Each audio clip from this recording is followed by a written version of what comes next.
যেন এখন লাৰুৰ পাহাৰ।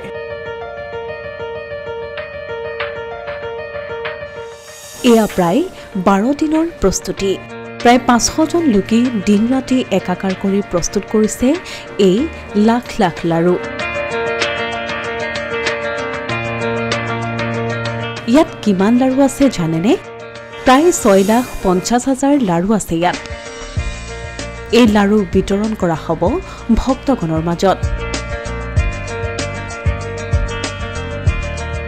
আজি শ্ৰী শ্ৰী দামোদৰদেৱ মহাপ্ৰভুৰ 426 সংখ্যক তিৰুভাৱ তিথি। সত্ৰনগৰী ৰামদিয়াৰ ঐতিহাসিক পুৰাভিঠা সত্ৰত প্ৰস্তুত কৰা হৈছে এই প্ৰায় 6,50,000 লাৰু। শ্ৰী শ্ৰী দামোদৰদেৱ মহাপ্ৰভুৰ 426 সংখ্যক তিৰুভাৱ তিথি উপলক্ষে প্ৰস্তুত কৰা হৈছে এই লাৰু।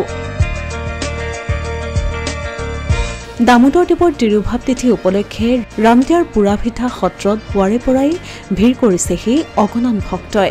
এই উপলক্ষে সত্ৰনগৰী ৰামদিয়াৰ ঐতিহাসিক পুৰাভিঠা সত্ৰত বিৰাজ কৰিছে আধ্যাত্মিক পৰিৱেশে। ৰামদিয়া আৰু ইয়াৰ দাঁতিকাষৰীয়া অঞ্চল তথা অসমৰ ভিন্ন প্ৰান্তৰ হাজাৰ হাজাৰ লোকে মহাপ্ৰভুৰ আশীষ বিচাৰি ভিৰ কৰিছেহি পুৰাভিঠা সত্ৰত। উল্লেখযোগ্য যে এই তিৰুভাৱ তিথিৰ লগত সংগতি ৰাখি প্ৰতি বছৰে ভক্ত দৰ্শনাৰ্থীৰ মাজত বিতৰণ কৰা হয় চাউলৰ গুড়ি আৰু গুড়েৰে প্ৰস্তুত কৰা লাখ লাখ লাৰু।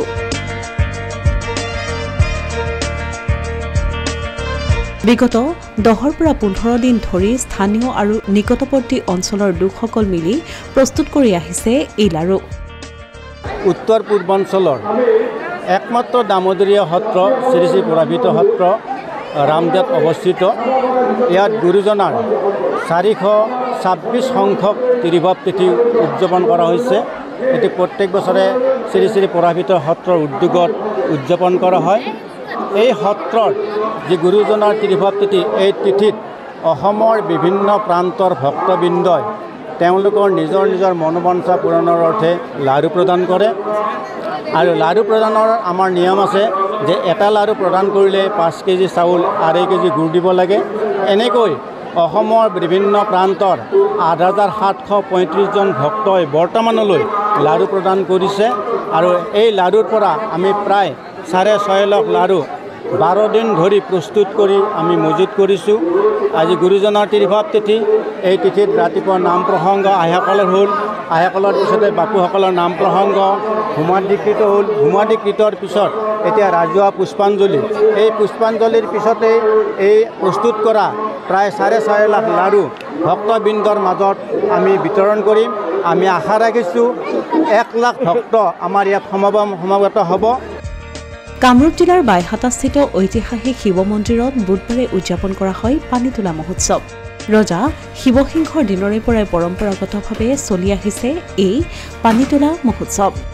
প্ৰতি বছৰে দামোদৰদেৱৰ তিথিৰ দিনা উদযাপন কৰা এই পানী তোলা মহোৎসৱত দেখা যায় পাণ্ডাসকলৰ বিশেষ মাহাত্ম্য।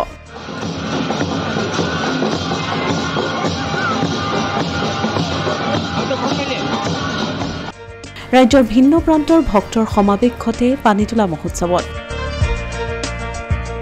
ভক্তসকলে একান্ত মনে শৰাই নৈবেদ্য আগবঢ়ালে মনোবাঞ্ছা পূৰ্ণ হয় বুলিও লোকবিশ্বাস আছে এই মহোৎসৱত।